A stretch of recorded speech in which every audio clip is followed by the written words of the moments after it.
Hello good morning friends, कैसे हैं आप लोग? बढ़िया। चलो स्टार्ट करें। ग्रुप टू में हम एक टॉपिक न्यू एंटर कर रहे हैं, that is known as learning curve. Sir ये टॉपिक कैसा है?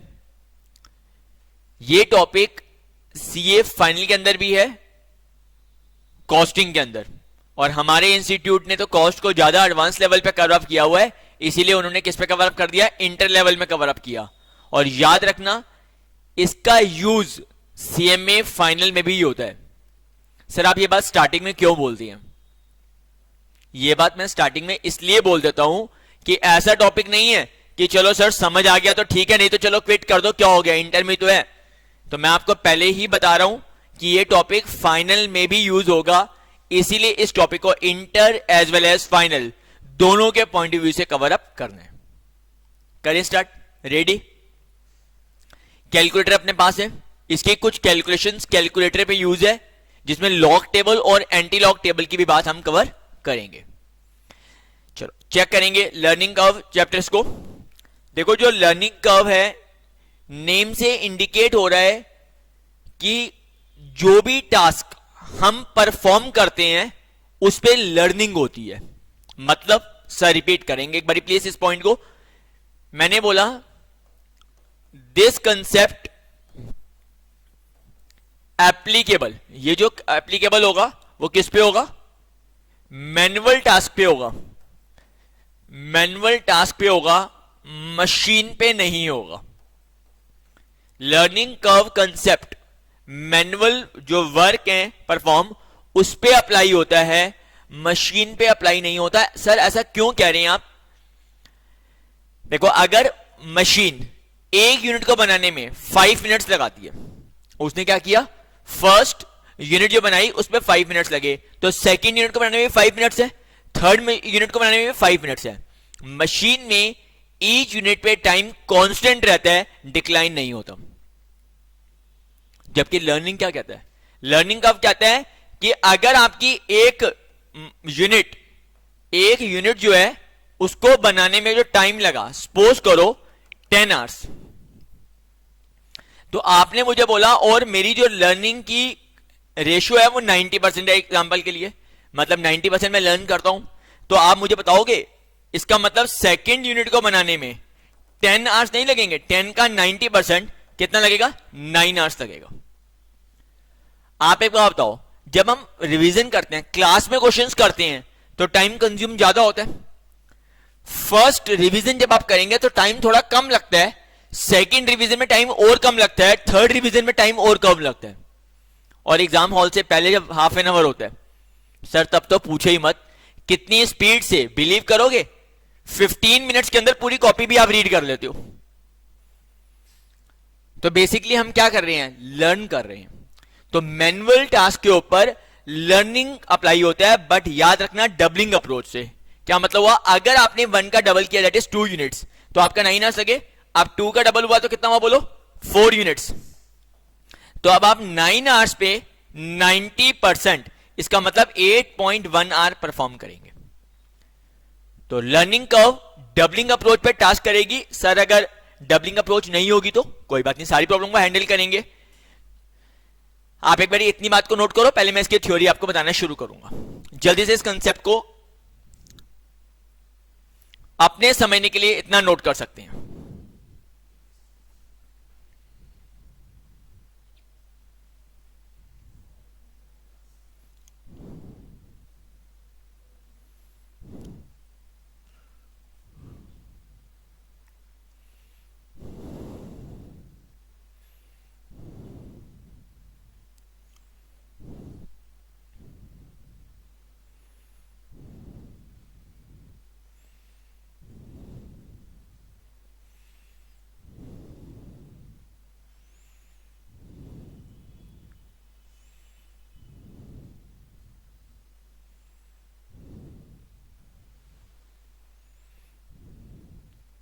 हाँ जी सर, थ्योरी लिखे, लिखो। Learning curve theory was developed by learning curve theory was developed by, हाँ जी, किसने डेवलप करी थी? TP Wright. Learning curve theory was developed by TP Wright at buffalo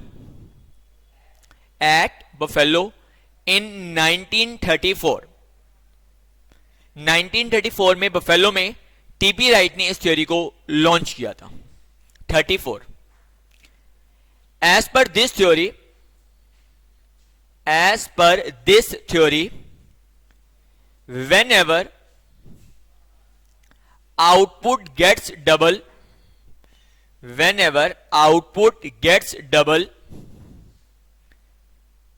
comma average time per batch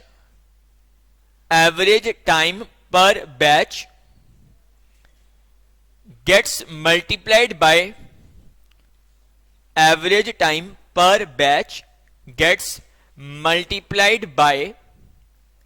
certain percentage,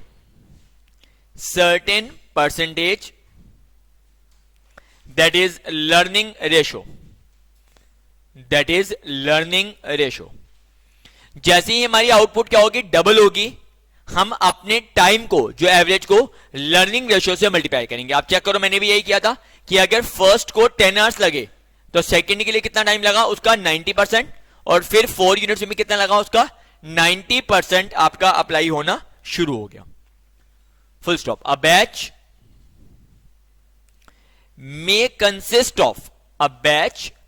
may consist of, उस batch के अंदर आपकी 1 यूनिट भी हो सकती हैं, 10 यूनिट्स भी हो सकती हैं, 100 यूनिट्स भी हो सकती हैं, 1000 यूनिट्स भी हो सकती हैं, एटसेट्रा।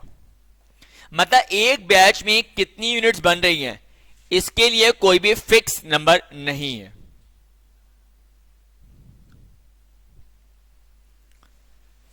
तो हम क्या कह सकते हैं? Learning ratio is equal to 1 minus improvement ratio, 1 minus improvement ratio. अच्छा, आप मुझे बताओ, अगर मैं आपको कहता हूं कि मेरी जो लर्निंग है, लर्निंग रेशियो 80% है, तो आप ये भी तो कह सकते हैं, मतलब हर टाइम में कितना होगा? बोलो, 80% टाइम लगेगा। पहले फर्स्ट का सेकंड में आते हैं 80%, फिर 4 में कितना? 80%, फिर उसमें 80%। तो आप मुझे ये कह सकते हैं कि मैं 20% इंप्रूव कर रहा हूं। जितनी जितनी मेरी इंप्रूवमेंट रेशियो होगी उतना मेरे लर्निंग कर्व। तो आपने मुझे क्या बोला? Learning ratio is equal to 1 minus improvement ratio. Next time लिखेंगे learning curve theory applies on manual labor only. Learning curve theory applies on manual labor only, and it is not applicable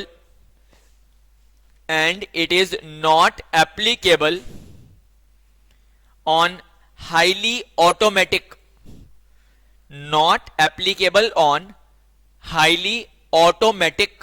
labour. समझ गए ना मैंने क्यों बोला था कि जो ऑटोमेटिक मशीन होती है, ऑटोमेटिक लेबर होती है, वो आपका क्या करती है? कांस्टेंट टाइम लगाती है, उस पर टाइम डिक्लाइन नहीं होता। और लर्निंग कर्व तो ये कहता है कि जैसे जैसे हमारा टाइम डिक्लाइन होता जाएगा, जैसे जैसे यूनिट्स बढ़ती जाएंगी, तो उस पर अप्लाई नहीं होगा। पैराग्राफ चेंज करेंगे। When ever output for which average time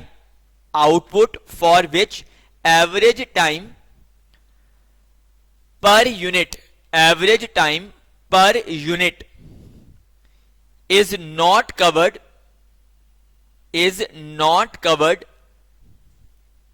under doubling approach,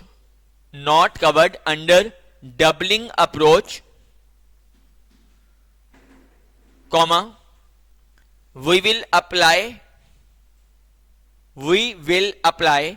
following formula.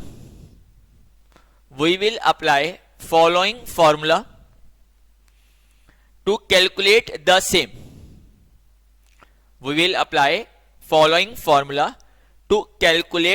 same.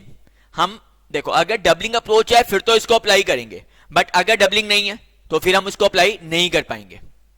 Clear? हाँ जी, देखो अब मैंने क्या बोला था, एक बार पॉइंट को देखो फिर इस फॉर्मूले को एक्सप्लेन करूंगा। आपने मुझे बोला अगर एक यूनिट को बनाने में 10 आवर्स लगते हैं, हमारी आउटपुट डबल हो गई, कितनी हो गई बोल? 2 यूनिट्स। और अगर मेरी 90% टाइम है लर्निंग का, तो अगली यूनिट को बनाने में कितना लगेगा बोलो? 9 आवर्स। फिर इसका डबल आउटपुट कर कितना हो गया? 4। तो इस पे अब 9 का 90% दैट इज कितना हो गया? 8.1 आवर। फिर आपने मुझे बोला अगर इसका आउटपुट डबल हो गया, कितना हो गया? 8। तो आपने मुझे बोला अब 8.1 का 90% टाइम लगेगा। मतलब जैसे ही आउटपुट डबल हो रही है, हमारा टाइम क्या हो रहा है? डिक्लाइन हो रहा है। बट अगर मैं आपसे पूछूं मैंने 5th यूनिट बनाई, अब बताओ टाइम कितना लगा? या मैंने बोला 6th यूनिट बनाई तो टाइम कितना लगा? मैंने 11th यूनिट बनाई तो टाइम कितना लगा? तब तो डबलिंग अप्रोच नहीं वर्क करे। 1 का डबल 2, 2 का डबल 4, 4 का डबल 8, 8 का डबल 16। तो उस केस में अगर डबलिंग अप्रोच अप्लाई नहीं करी, डबलिंग अप्रोच अप्लाई करिए, आप ये फॉर्मूला लगाओ या फिर आप जो मैं बताने वाला हूं वो लगाओ, दोनों से हो जाएगा। बट अगर वो डबलिंग अप्रोच नहीं है तो हम फॉर्मूला क्या करेंगे? उस केस में हम फॉर्मूला जो यूज करते हैं वो करेंगे y is equal to a x की power b। y is equal to a the base x की पावर b। एक बार इसको नोट करो, मैं बता रहा हूं क्या, वेयर। हाँ, जब डबलिंग अप्रोच यूज नहीं हो रहा। देखो अगर डबलिंग अप्रोच यूज हो रहा है तो तब भी आप इसको तो लगा सकते हैं, ये तो फॉर एवर है, बट डबलिंग अप्रोच यूज नहीं होगा तो ऊपर वाली अप्रोच नहीं लगेगी, फिर आपको नीचे वाला काम करना पड़ेगा।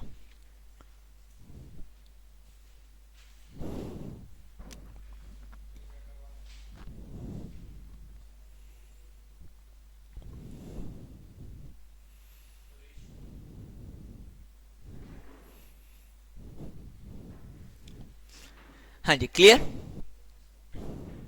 चलो y is equal to a x the base b, where y is equal to average time per batch for x units.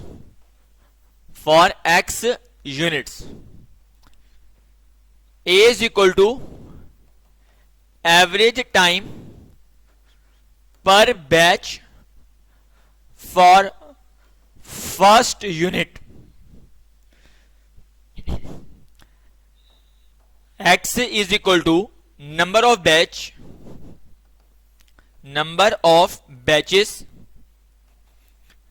for which we are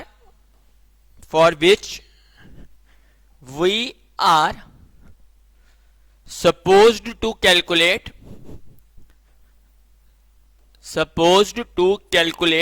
y। अभी बताता हूं ये क्या चीज है। और b is equal to learning coefficient या index, learning coefficient oblique index is equal to log learning ratio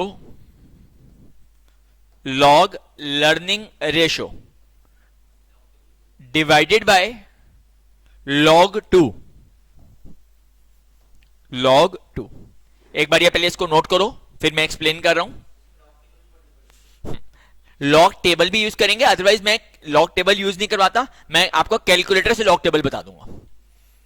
ठीक है, अभी बताता हूं, क्योंकि एग्जाम हॉल में क्या होता है, जो हॉल में आपको एक ही टेबल आएगी, जनरली एक टेबल या दो ही टेबल होती है।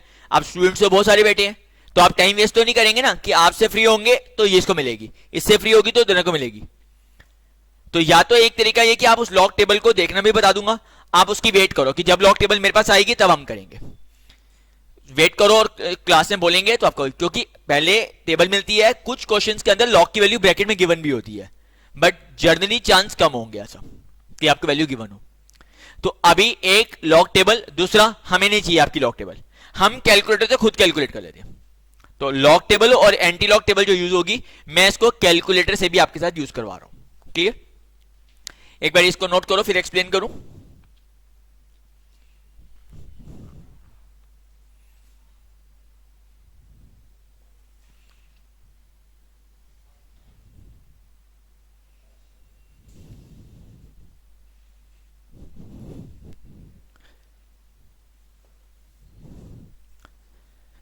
हाँ जी, चलो अब एक बात बताओ प्लीज, इस कंसेप्ट को देखो, मैं क्या बोल रहा हूं, देखो आपकी फर्स्ट यूनिट को बनाने, मतलब मैंने बोला अगर डबलिंग अप्रोच नहीं लग रही तो आपको यूज करना है y is equal to A X की पावर b। जो आपका a है वो कहता है फर्स्ट यूनिट या फर्स्ट बैच को बनाने में कितना टाइम लगा। तो अगर मैं अपना एग्जांपल बोलूं तो मेरे में क्या था, फर्स्ट यूनिट को बनाने में कितना टाइम लग रहा था, 10 आवर्स। तो a क्या हो गया बोलो, 10। क्लियर हुआ, a क्या हो गया आपका, 10 हो गया।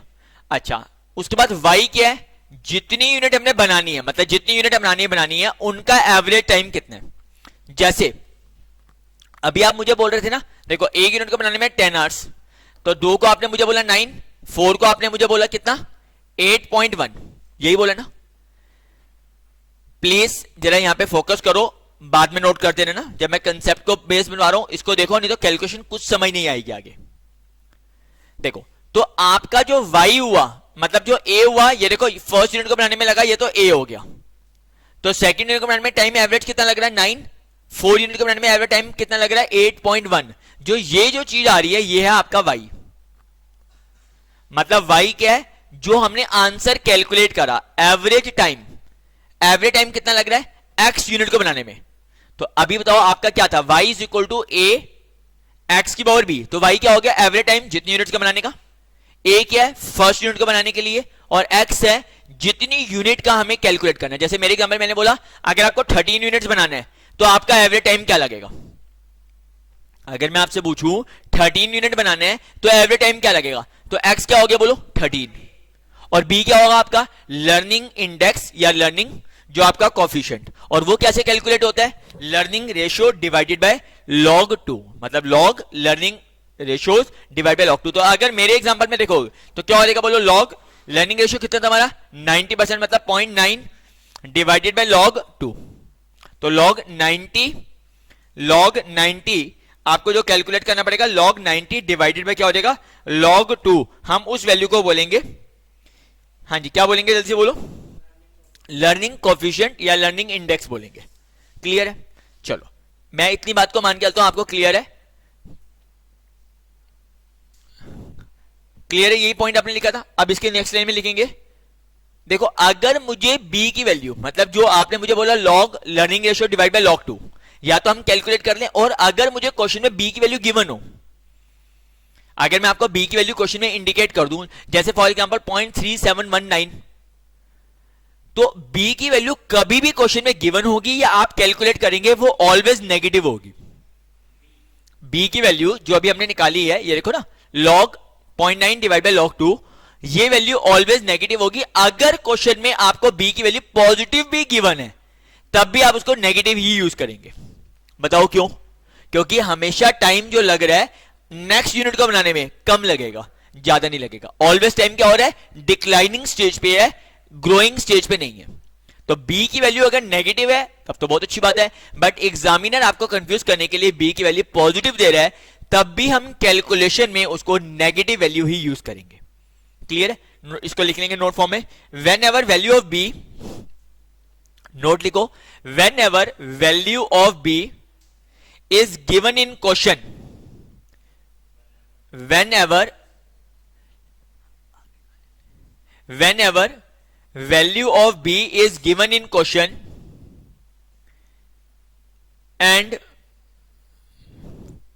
is given as positive value,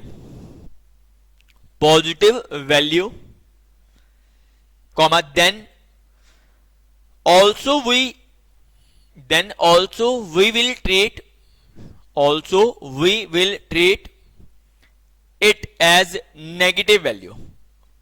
We will treat as it is negative value. b की वैल्यू अगर पॉजिटिव भी गिवन है तब भी हम उसको नेगेटिव वैल्यू लेकर ही सॉल्व करेंगे। क्लियर, एक और हेडिंग डालेंगे, एक्सपीरियंस कर्व। अब हेडिंग डाल सकते हैं एक्सपीरियंस कर्व, इसकी भी थ्योरी मैं आपको बता रहा हूं। एक्सपीरियंस कर्व,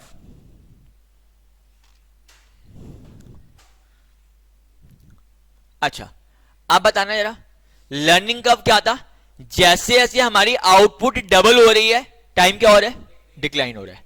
ये लर्निंग कर्व थ्योरी है। एक्सपीरियंस कर्व बिल्कुल सेम कहेगा, बट ये आपका लगेगा कॉस्ट पे। एक यूनिट को बनाने के लिए जो कॉस्ट लगती है, सेकेंड यूनिट में कम लगेगी, 4 में फिर कम लगेगी और 8 में फिर कम लगेगी, क्योंकि आप जितना बल्क में प्रोडक्शन करेंगे उतना रॉ मटेरियल बल्क में आएगा, तो क्या होगा, प्राइस डिस्काउंटेड होगा। तो वो जो चीज है कॉस्ट कंसेप्ट बोलते हैं हम इसको एक्सपीरियंस कर्व, और टाइमिंग में हम क्या बोलेंगे, लर्निंग कर्व बोलेंगे। लिखेंगे इसको आपने एक्सपीरियंस कर्व के बारे में। वेन एवर या when concept of learning curve, whenever concept of learning curve, when concept of learning curve are applied on, learning curve concept applied on cost components, applied on cost components other than labor, example on material, example on material, comma, it is known as experience curve, it is known as experience curve and not learning curve, not learning curve, full stop. Experience curve developed by, experience curve developed by BCG, जो experience, उसका तो मैंने बोला TP right ने बनाया था, आपको MCQ में पूछ सकता है, फिल इन द ब्लैंक से पूछ सकता है, और जो एक्सपीरियंस कर्व है वो आपका बीसीजी ने, बॉस्टन कंसल्टिंग ग्रुप, आपने नाम भी सुना होगा, बॉस्टन कंसल्टिंग ग्रुप ने एक्सपीरियंस कर्व थ्योरी को लॉन्च किया था। बॉस्टन कंसल्टिंग ग्रुप, बीसीजी ने बनाया था एक्सपीरियंस को और टीपी राइट ने बनाया था लर्निंग को 1934 में, मैंने उसका बताया था आपको। क्लियर? चलो सर अब एक दो चीजें और बता दो जरा, एक दो चीजें और बताते हैं फिर उसके बाद देखो। एग्जाम्पल के लिए बोलो, अगर मैं आपको बोलूं मेरी इंक्रीमेंटल आउटपुट, इंक्रीमेंटल आउटपुट समझाने के लिए मैं कर रहा हूं, एक कॉलम ये बना इंक्रीमेंटल आउटपुट, दूसरा लिखा टोटल या क्यूमुलेटिव आउटपुट, टोटल और या क्यूमुलेटिव आउटपुट, आउटपुट यह आ गया यूनिट्स में, टोटल या क्यूमुलेटिव आउटपुट, और cumulative average time, cumulative average time जो आपका है per unit hours, per unit hours, उसके बाद total time, total time hours, और लास्ट है इंक्रीमेंटल टाइम, इंक्रीमेंटल टाइम जो आपका आवर्स में है, इंक्रीमेंटल टाइम है आवर्स में। अच्छा, मैं एज्यूम करता हूं कि जो मेरी लर्निंग रेशियो है वो 80% है। अब 1 मिनट के लिए लिखना बंद करो, पहले इसको समझ लो, फिर मैं नोट का टाइम दे दूंगा। प्लीज 1 मिनट ध्यान देना, 1 मिनट इसको ध्यान दो। देखो अगर मैं एक यूनिट को बना रहा हूं, ठीक है, फर्स्ट यूनिट को बना रहा हूं और मेरे 100 आवर्स लगते हैं एवरेज, तो बताओ टोटल टाइम कितना लगेगा, 100। अगर जो आपकी फर्स्ट यूनिट बनी उसमें 100 आवर्स लगे एवरेज, तो ए फर्स्ट यूनिट ही है तो इसका मतलब टोटल टाइम भी 100 लगा, और इसको आप मुझे ए बोल सकते हो। ए मैंने यही बोला ना कि जो हमारा फर्स्ट यूनिट होगा वही है। अब बताओ आउटपुट को डबल करो, प्लीज जल्दी बोलो, आउटपुट को डबल करो, कितना हो गया 2, तो आपका जो टाइम लगेगा अब वो 100 का 80% लगेगा, तो एवरेज टाइम कितना लगेगा बोलो 80। जहां फर्स्ट यूनिट को में 100 आवर्स लग रहे थे, लर्निंग कर्व क्या कहता है, अगर लर्निंग रेशियो 80% की है तो अब अगली बार टाइम कितना लगेगा 80%। इसका मतलब ये कह सकते हो 20% टाइम सेव हुआ है, 20% टाइम सेव हुआ है, इसका मतलब 20% इंप्रूवमेंट रेशियो है। अभी आपने मुझे यही लिखवाया ना, learning ratio is equal to 1 minus improvement ratio, तो जितनी लर्निंग रेशियो होगी उतनी इंप्रूवमेंट होगी। अच्छा, लर्निंग रेशियो का हाई होना अच्छा है या कम होना अच्छा है, कम होना अच्छा है। लर्निंग रेशियो 60% है, इसका मतलब 40% इंप्रूवमेंट। लर्निंग रेशियो अगर आपकी 20% है, देखो नेम से लग रहा है कि हाई होना अच्छा है, तो लर्निंग रेशियो को 20% का मतलब 80% इंप्रूवमेंट है। क्लियर है? ठीक है, तो ये बताओ 80 लगा। अब बताओ प्लीज, अगर 80 एवरेज टाइम लगा तो 2 यूनिट्स में कितना टाइम लगेगा बोलो? 160। इसका मतलब आपका इंक्रीमेंटल टाइम कितना लगा बोलो? 60। इंक्रीमेंटल टाइम कितना लगा? 60। ठीक है, एक मिनट जरा ध्यान देना मेरी बात को। इसका मतलब आपकी जो इंक्रीमेंटल आउटपुट आई है वो कितनी आई है? 1। अब इससे कंक्लूजन क्या निकला, जरा ध्यान से देखो। पहली यूनिट बनी, जल्दी बोलो, पहली यूनिट बनी 100 में, जैसे ही आपका आउटपुट डबल हुई तो आपने मुझे बोला एवरेज टाइम हो गया 80, तो टोटल टाइम कितना हो गया? 160, और इंक्रीमेंटल कितना लगा? 60। इसका मतलब जो अगली एक यूनिट बनी है वो 60 आवर्स में बन गई है, 80 में नहीं बनी।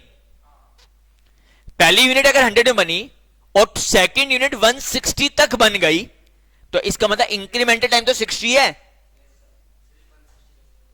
अगर आपका एवरेज टाइम 80 आया, ठीक है, तो 2 यूनिट्स के लिए टाइम कितना लगेगा? 160। अब बताओ, अगर फर्स्ट यूनिट 100 में बनी है, सेकेंड यूनिट 160 तक बन गई, इसका मतलब इंक्रीमेंटल टाइम 60 और इंक्रीमेंटल यूनिट 1। इसका मतलब अगली एडिशनल यूनिट, ध्यान रखना एग्जामिनर आपसे पूछेगा भी क्वेश्चन में, एडिशनल यूनिट को बनाने में टाइम कितना लगा, तो आप 80 मत बोलना, 60 बोलेंगे। तो एडिशनल टाइम कितना लगा? 60। चलो अब अगला आप मुझे बताना, मुझे नहीं आता, प्लीज बताओ। अब बताओ, आउटपुट को डबल करो, मैं आपको नोट का टाइम दे दूंगा, आउटपुट को डबल करो, कितना हो गया? 4। अब टाइम कितना लगेगा बोलो? 80 का 80%, तो एवरेज टाइम कितना हो गया? जल्दी बोलो। 64। अब कितना लगेगा? 64। 64 अगर एवरेज टाइम है तो 4 यूनिट्स पे कितना लगेगा? 256। एडिशनल या इंक्रीमेंटल टाइम बोलो? 96। और इंक्रीमेंटल यूनिट्स बोलो? Incremental you 2। तो अगली दो यूनिट 96 में बन गई है। क्लियर हुआ? एक और आ जाओ जरा जल्दी से। इसका अगर फिर डबल करूं तो कितना हो गया? 8। अब 64 का 80%, 64 का 80%, 51.2। अगर 51.2 लग रहा है एवरेज टाइम, तो 8 यूनिट्स में कितना लगेगा? 409.6। 409.6। इंक्रीमेंटल टाइम बोलो कितना आया? 153.6। एडिशनल 4 यूनिट्स, तो अगली 4 यूनिट्स 153.6 पे बन गई। क्लियर हुआ? पक्का? बट ये कौन सी अप्रोच वर्क कर रहे हैं अभी? Doubling approach. बट मैंने अभी आपको बोला अगर डबल ना होता, 5th यूनिट बनानी होती 7 यूनिट्स, तो फिर ये नहीं लगता, फिर क्या लगता? y is equal to a x की पावर b से हम सॉल्व करके निकाल सकते हैं। वो भी वैसे ही करेगा, y एवरेज टाइम ही निकालेगा, बट डबलिंग अप्रोच में स्ट्रेट अवे कर सकते हैं। डबलिंग नहीं होगी तो फॉर्मूले से करेंगे। एक बार इस टेबल को प्लीज नोट कर लेंगे, इस टेबल को एक बार नोट करेंगे, फिर मैं आगे बढ़ता हूं।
डन?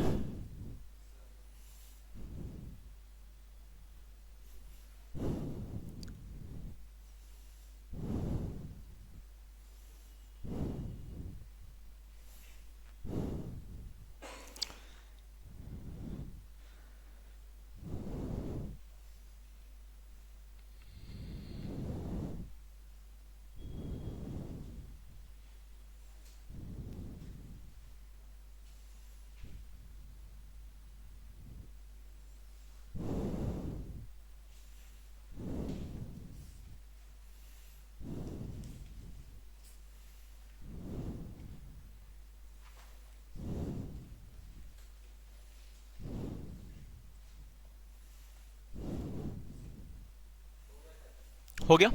चलो चलो एक एग्जांपल मैं आपके साथ डिस्कस करूंगा, उस एग्जांपल को फिर आप मेरे साथ कवर अप करोगे। लिखना है एक एग्जांपल, एक जस्ट बेसिक एग्जांपल स्टार्ट करते हैं, और नेक्स्ट लेक्चर में कैलकुलेटर को भी अपने साथ रखेंगे, तो मैं आपको लॉग की वैल्यू और एंटी लॉग की वैल्यू उससे भी सिखा दूंगा, ठीक है, ताकि आपको कैलकुलेटर से भी आ जाए। लिखना है एक example please. A company which has developed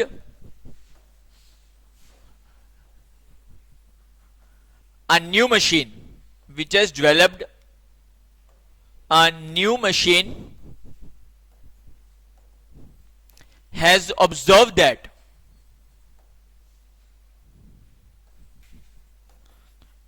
the time taken to manufacture the first machine is 600 hours. Calculate the time which the company will take to manufacture the second machine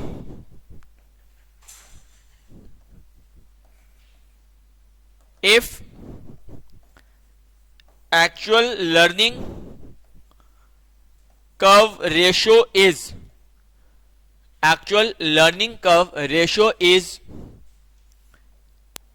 80% and B 90%।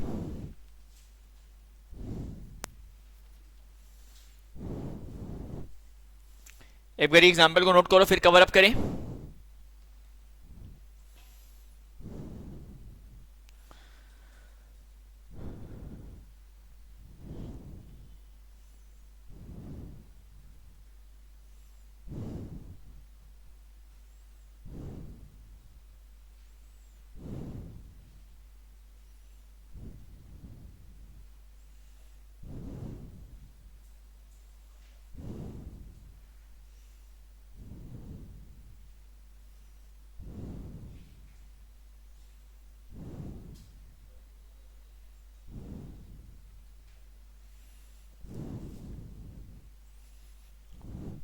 Done. एक part मैं करूंगा, second part आप करना, ठीक है। चलो मेरे साथ एक बार पहले दोबारा रीड करो। देखो, company which has developed a new machine, एक कंपनी न्यू मशीन बना रही है जिसपे आपका फर्स्ट यूनिट के अंदर टाइम लग रहा है 600 आवर्स। आपको सिंपल सा क्वेश्चन से स्टार्ट कर रहे हैं, सेकंड मशीन का कैलकुलेट करना है। 90% और 80% दो आपको लर्निंग रेशियो की बने। डबलिंग, फर्स्ट का डबल तो सेकंड ही होगा ना, तो डबलिंग है, मतलब फर्स्ट यूनिट का टाइम गिवन है, सेकंड का कैलकुलेट करना है। तो अब मुझे बताओ, मेरे को, मैं आपको बताता हूं एग्जाम में अगर आता है तो हम इसको प्रेजेंट कैसे करेंगे। चलो मेरे साथ प्रेजेंट करेंगे। लर्निंग कर्व अगर हमारी कितनी है 80%, मैं उससे पहले आपको कैलकुलेट करके दिखा रहा हूं। लर्निंग कर्व अगर मेरा 80% है तो उससे क्या होगा। लर्निंग कर्व 80%, आपने लिखा टोटल जो हमारी मशीन है वो कितनी, टोटल मशीन्स कितनी है, उसके बाद average cumulative time, cumulative average time, average time पर मशीन में कितने, फिर उसके बाद टोटल टाइम कितना है, टोटल टाइम कितना है,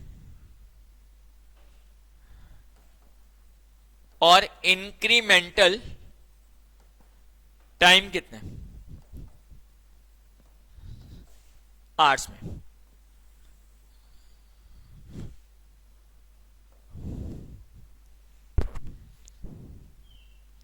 हाँ जी, इधर देखो, अगर आप फर्स्ट मशीन बना रहे हो तो आपका कितना टाइम लगा था बोलो, एवरेज 600, तो टोटल टाइम कितना लगेगा 600। उसने पूछा सेकंड मशीन अगर हुई, मतलब डबल आउटपुट हुई, तो टाइम कितना लगेगा 600 का 80%, कितना 480, 480 लगेगा, तो टोटल टाइम कितना लगेगा 960। इसका मतलब इंक्रीमेंटल कितना लग गया 360। तो आपकी जो another that is additional unit है वो आपके 360 आवर से बन गई। तो फर्स्ट पार्ट तो आपका यही था, अगर लर्निंग कर्व 80% हो तो सेकंड मशीन को मैन्युफैक्चर करने में कितना टाइम लगेगा। हाँ जी, अब मैंने ये 80% से करा, आप ऐसे ही 90% से करो, बिल्कुल सेम प्रेजेंटेशन रखोगे। सेकंड मशीन को बिल्कुल बेसिक एग्जांपल से स्टार्ट किया मैंने, 90% लर्निंग कर्व पर टाइम कितना लगेगा, कैलकुलेट करो ऐसे ही प्रेजेंटेशन।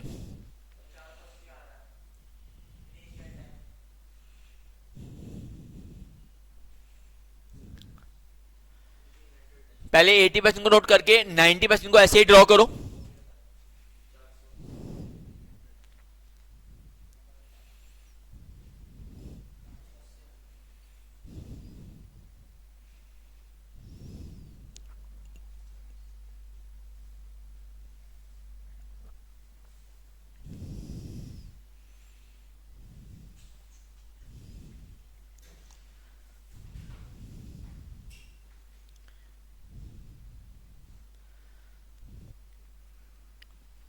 हाँ जी सर, अगर अब 90% था, अगर मेरा लर्निंग कर्व या learning ratio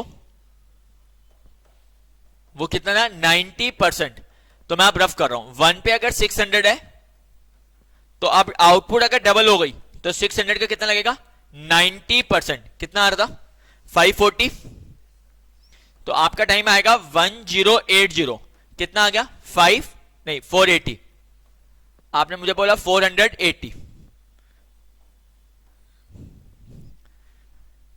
clear.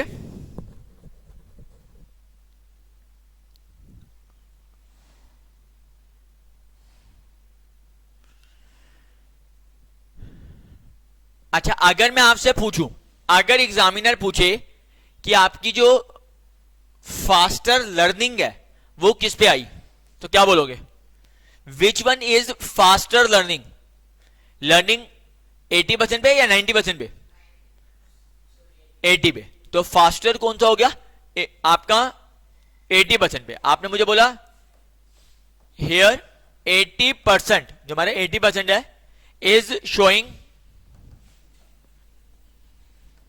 Faster learning,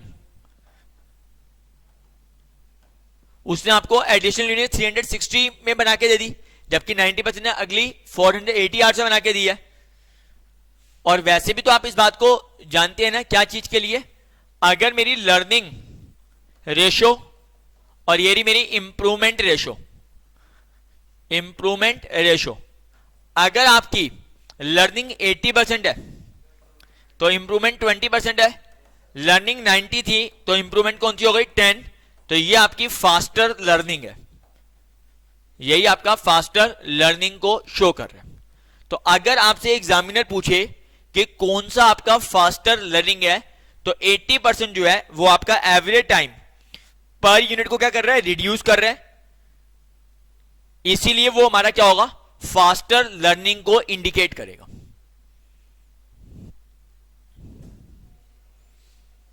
clear. एक और एग्जांपल करें,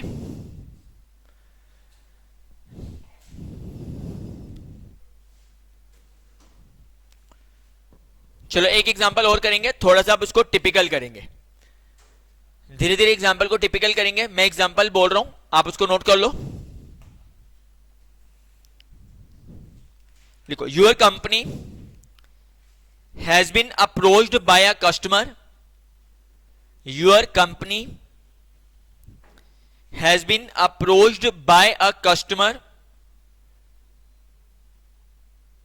to supply 4 units of new product. your company has been approached by a customer to supply to supply 4 units of new product, 4 units of new product made to customers individual satisfaction या specification, individual specification लिख लो, full stop. The company experience a 90% learning rate, 90% learning rate, full stop. The estimated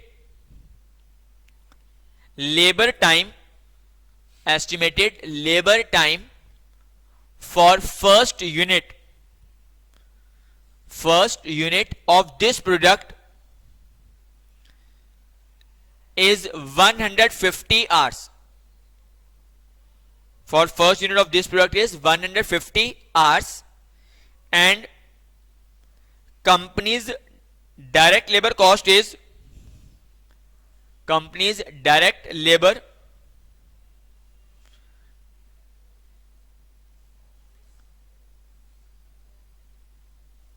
cost is 5 per hour. Estimate the labor cost 5 per hour. Estimate the labor cost for this order. Estimate the labor cost for this order. एक customer आया 4 unit बनाने के लिए कह रहा है, ठीक है, तो आप बताओ आपकी कॉस्ट क्या आएगी लेबर की, वो निकालनी है. सेकंड पार्ट लिखो, labour cost for this order. अगर 4 यूनिट के लिए ऑर्डर आ रहा है तो आप बताओ आपकी लेबर कॉस्ट क्या आने वाली है. अब सेकंड पार्ट लिखो, after receiving the first order. पहले पार्ट में आपको फर्स्ट लाइन में लिखवा दिया 4 यूनिट्स. भाई लिखा हुआ है, आप चेक करके देखो क्या लिखा हुआ है. Your company has been approached by a customer to supply 4 units. Customer 4 units के लिए ऑर्डर कर रहा है. सेकंड पार्ट है, after receiving the first order, if customer place a repeat order, if a customer place a repeat order, what will be labor cost for second order? Labor cost for second order. हाँ जी, क्या मतलब हुआ? देखो, पहली बार वो आया, उसने 4 units का ऑर्डर करा, फिर कहता अगर वो सेकंड टाइम आए और दोबारा रिपीट कर दे ऑर्डर, मतलब अब 4 यूनिट और करे, तो बताना कॉस्ट क्या आएगी. पहले आया फर्स्ट टाइम तो कितनी यूनिट बनवाई उसने? 4. तो आपको फर्स्ट पार्ट में आंसर देना है. सेकंड टाइम में कह रहा है अगर वो आके रिपीट कर दे अपने ऑर्डर को, मतलब पहले 4 यूनिट्स लेके गया, उसको पसंद आई, दोबारा 4 यूनिट्स का ऑर्डर आ गया, तो बताओ आपकी कॉस्ट क्या आएगी. आप तो इंक्रीमेंटल कॉस्ट ही लेंगे ना उससे. और थर्ड पार्ट लिखो, if customer had order 8 units, customer had order 8 units at the same time, 8 units at the same time, calculate labor cost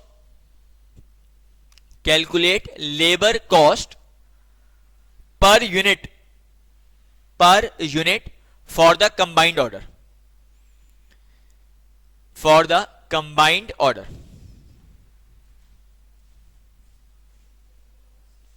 Labor cost per unit for the combined order. अगर वो कहता है कि देखो पहली बार में first दिया, फिर कहता है अगली बार फिर फर्स्ट 4 दे दी, तो अब क्या हुआ? थर्ड में कह रहा है नहीं, अगर वो आते ही आपको 8 यूनिट इकट्ठे देता तो आपकी कॉस्ट क्या होती?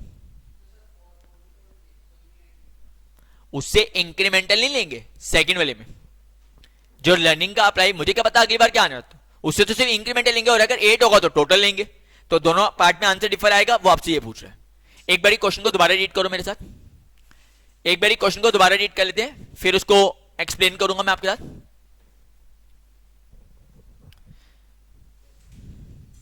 चलिए, आपने रीड कर लिया, जल्दी से रीड करेंगे।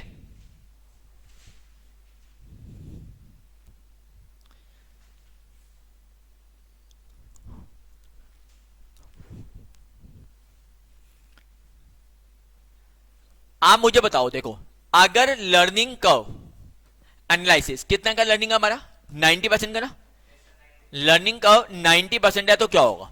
आप पहले मेरे साथ टेबल बनाओ, फिर उसकी कैलकुलेशन को मैं देख लूंगा। पहले आप टेबल बनवा दो मेरे को, बताओ टोटल यूनिट्स। नोट मत करना, टाइम दे दूंगा मैं आपको नोट करने का। टोटल यूनिट्स कितनी आ रही है, उसके बाद क्यूमुलेटिव एवरेज टाइम, क्यूमुलेटिव क्या कॉलम होता है हमारा, एवरेज टाइम पर यूनिट्स। उसके बाद क्या बनाती हो बोलो, total time, total time, total time जो आपका आवर्स में लगेगा। मुझे बताओ, बोलो फर्स्ट यूनिट के लिए क्या टाइम लग रहा था, जल्दी बोलो। फर्स्ट यूनिट के लिए आपका लग रहा था 150 आवर्स, ठीक है। करो आउटपुट को डबल करो, मुझे बताते रहो। अगर आउटपुट डबल हो गई तो अगला 150 का 90% लगेगा, कितना आएगा बोलो, 135। फिर 135 लगेगा अगर एक पे, तो 2 पे कितना लग रहा है, 270। गुड।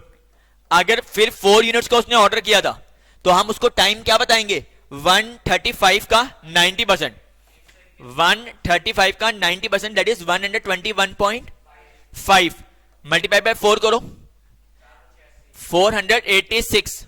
मतलब अगर देखो, इसका मतलब ये हो गया, अगर वो 4 यूनिट्स को ऑर्डर कर रहा है तो हम उसको बताएंगे तेरी इन 4 यूनिट्स को बनाने में 486 आवर्स लगे हैं। ठीक बोल रहे हो ना, क्योंकि आपका टोटल टाइम कितना आ गया, और आपको एक जो है मतलब यूनिट में पर आवर का रेट 5 बेस क्वेश्चन में गिवन है, तो मल्टीप्लाई कर देंगे। क्लियर है ना। अच्छा, अब उसके बाद बताओ, अगर दोबारा जब वो सेकंड टाइम ऑर्डर करेगा, प्लीज अब जब वो 8 यूनिट बनवाने के लिए आएगा, चाहे वो एक साथ आए या एडिशनल में आए, तो उसके ऊपर क्या लगेगा बोलो, 121.5 का 90%। अभी तो डबलिंग अप्रोच लग रही है ना, इसलिए फॉर्मूले की नीड नहीं है, फॉर्मूले को हैंडल नेक्स्ट क्लास में करेंगे, तब मैं लॉग और एंटी लॉग की बात करूंगा ना। तो अभी तो डबलिंग अप्रोच कर रही है, हमारा तो कस्टमर इतना अच्छा है, पहले 4 का ऑर्डर देके गया, फिर 4 का देके गया या 8 का दे गया। तो मैं अभी आपको क्वेश्चन या एग्जांपल इसी तरीके से फ्रेम कर रहा हूं कि जिसपे डबलिंग अप्रोच कांसेप्ट वर्क कर रहा है, बट एग्जामिनर तो ऐसा नहीं करेगा ना कि डबलिंग पे ही क्वेश्चन आए। चलो, तो कितना आया, 121.5 का 90%, 109.35 एवरेज। तो 8 के ऊपर टाइम कितना लगेगा, 874.8 टोटल। ठीक है, पहले आप ये वाली टेबल बनाओ, पहले आप ये टेबल नोट कर लो, फिर मैं इसके आगे कैलकुलेशन करता हूं जल्दी से।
एक मिनट प्लीज, सारे कर दें।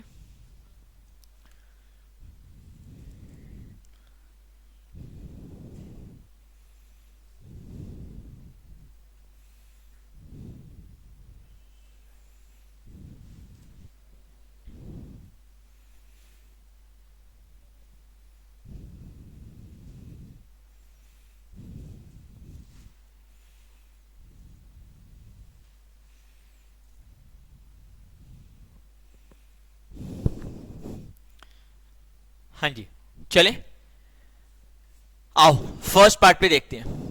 फर्स्ट पार्ट आप मेरे साथ अब कराओ। जब उसने आपसे 4 यूनिट्स का ऑर्डर करा, तो आपने मुझे बोला जो total time required for first order, total time required अगर मैं आपसे पूछूं 4 यूनिट्स का करा फॉर फर्स्ट ऑर्डर, जब वो पहली बार ऑर्डर करेगा 4 यूनिट्स का, तो आपका 486 आवर्स लगेंगे। आपने मुझे यही बोला था, ठीक है। मतलब फर्स्ट ऑर्डर मतलब दैट इज 4 यूनिट्स का। अगर वो 486 आवर्स है और लेबर का जो रेट है वो 4 पर आवर है, लेबर का जो रेट है वो 5 है, 5 पर आवर है, तो आप मुझे क्या बोलेंगे, total labour cost, total labour cost for first order जो हमने किया वो 486 आवर्स लगाएगा और 5 रुपीज पर आवर का रेट है, 2430 आपकी कॉस्ट आ रही है, 2430 रुपीज आपकी कॉस्ट आएगी।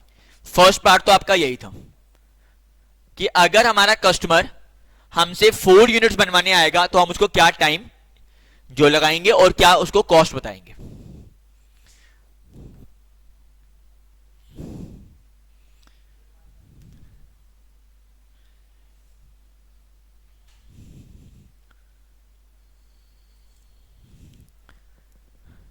क्लियर? अब सेकंड, अगर वो रिपीट करेगा ऑर्डर, आप मुझे सोच के बताना, अगर वो रिपीट करेगा ऑर्डर तो हम उसको टाइम क्या बताएंगे, बताओ भाई, टाइम क्या बताएंगे उसको, 874.8 माइनस 486, वो तो पहले वाले से ले चुके हैं, तो उसको हम कितना टाइम बताएंगे।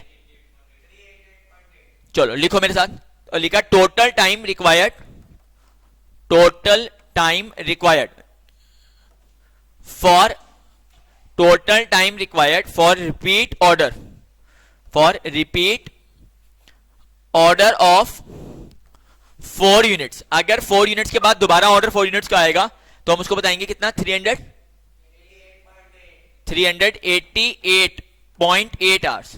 कैसे आया, टोटल टाइम जो था आपका कितना था, 874 था और वो 486 था, तो एक्स्ट्रा टाइम कितना लगा, 388.8 और लेबर रेट आपने मुझे बोला 5 है, लेबर का जो रेट है वो 5 रुपीज है पर आवर का। बिल्कुल ठीक है, समझ आ रहे हैं ना कि हम क्या कर रहे हैं। अगर कोई कैलकुलेशन नहीं समझ रही मुझे बोल दो, तो टोटल लेबर कॉस्ट जो हमारी आएगी, total labour cost for repeat order of 4 units की आएंगी 388.8 आवर्स और 5 रुपीज पर आवर, 1944। ठीक है, और आप बताना अगर वो 8 यूनिट्स इकट्ठी मंगवाएगा फिर तो उसको सीधा टोटल टाइम निकालेंगे, इंक्रीमेंटल नहीं निकालेंगे। थर्ड पार्ट वही है, पहले सेकंड पार्ट नोट कर लो, फर्स्ट पार्ट दिखाऊं।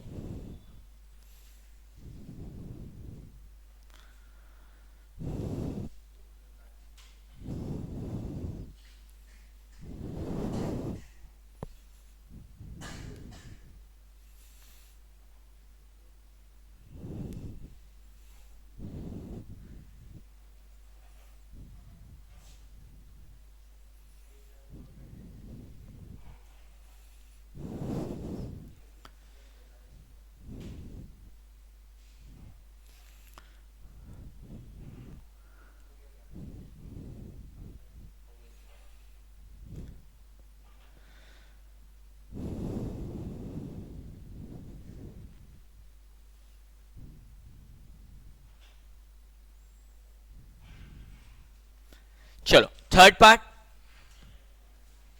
अगर हमारे को 8 यूनिट्स इकट्ठी बनानी हो तो आपने मुझे बोला total time required for all 8 units at same time. अगर एक ही टाइम पर आपको 8 यूनिट्स बनानी पड़ जाए तो आपका आया था 874 पॉइंट कितना था, 8 आवर्स, और जो लेबर का रेट है, रेट 5 पर आवर। ठीक है, तो आप मुझे क्या बोलेंगे, total labour cost for all 8 units. Sir 874.8 hours लग रही हैं 5 पर आवर का, 4374। 4374 की कॉस्ट आ रही है। तो अगर मैं पूछूं एवरेज लेबर कॉस्ट क्या आ रही है, उस केस में एवरेज लेबर कॉस्ट क्या पड़ेगी? Average labour cost per unit for combined order. अगर हमने सारे कंबाइंड ऑर्डर करा है तो मेरे को 4374 की पड़ रही है 8 यूनिट्स। डिवाइड करके बताओ, 546.75 पर यूनिट की। अगर एवरेजली यूनिट मुझे कितने की पड़ रही है?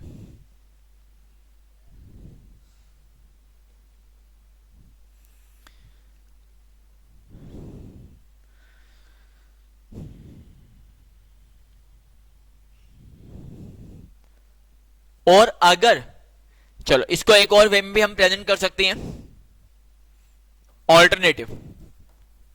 आपने टोटल टाइम को निकालकर 8 से डिवाइड कर दिया। अगर एवरेज टाइम निकालना है तो मैं इसको ऐसे कर सकता हूं कि जो एवरेज टाइम है आपका कितना आ रहा है per unit for combined order of 8 units. कितना आ रहा था? अगर हम 8 यूनिट्स को करते तो एवरेज टाइम आ रहा था 109.35। यही आया था ना? एवरेज टाइम आ रहा था 109.35। और जो लेबर का रेट है, लेबर का जो रेट है वो 5 पर आवर है, ₹5 पर आवर। तो आप उससे भी निकाल सकते हैं average labour cost. Average labour cost अगर एवरेज टाइम ये लग रहा है per unit for combined order of 8 units. अगर 8 यूनिट कंबाइंड बना रहे हैं तो उनकी कॉस्ट क्या आ रही है? 109.35 इंटू 5 करो प्लीज, कितना आ रहा है? 546.75। तब भी आपकी वही आ रहा है। तो आप टोटल कैलकुलेट करने के बाद 8 से डिवाइड करो या एवरेज को डायरेक्टली मल्टीप्लाई करो, दोनों से आंसर आपका सेम आएगा।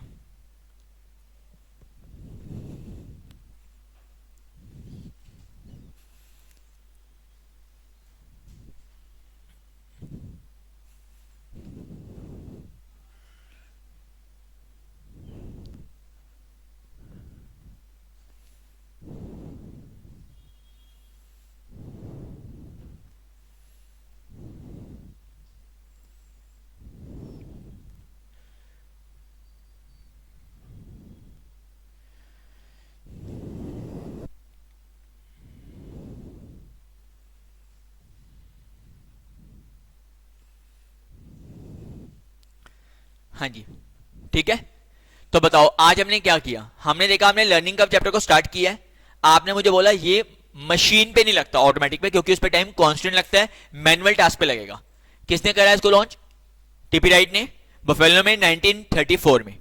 फिर मैंने बोला कि जैसे से हमारी आउटपुट डबल होती जाएगी हमारा टाइम डिक्लाइन होता जाएगा, और लर्निंग रेशियो होता है 1 माइनस इंप्रूवमेंट रेशियो होता है। बट इसी कंसेप्ट में अगर डबलिंग नहीं लगेगा तो क्या लगेगा? y is equal to A X की और b। y क्या होगा? Average time. a होगा फर्स्ट यूनिट, x होगा नंबर ऑफ यूनिट्स रिक्वायर्ड, और b हमारा होगा लर्निंग इंडेक्स। उसका फॉर्मूला होगा log learning ratio divide by log 2। इसको हम अप्लाई करेंगे नेक्स्ट क्लास में। और experience curve other than labour के ऊपर, कॉस्ट में कोई भी हो चाहे मटेरियल हो, और इसको बोस्टन कंसल्टिंग ग्रुप ने लॉन्च किया था। तो अभी मैंने आपको डबलिंग अप्रोच के ऊपर जो एग्जांपल बन सकता है वो मैंने बेसिक क्वेश्चन आपको कवर अप करा। क्लियर? प्लीज आप यहां तक रिवाइज करेंगे। नेक्स्ट क्लास में अब अदर देन डबलिंग अप्रोच को हम हैंडल करना स्टार्ट करेंगे। Thank you please.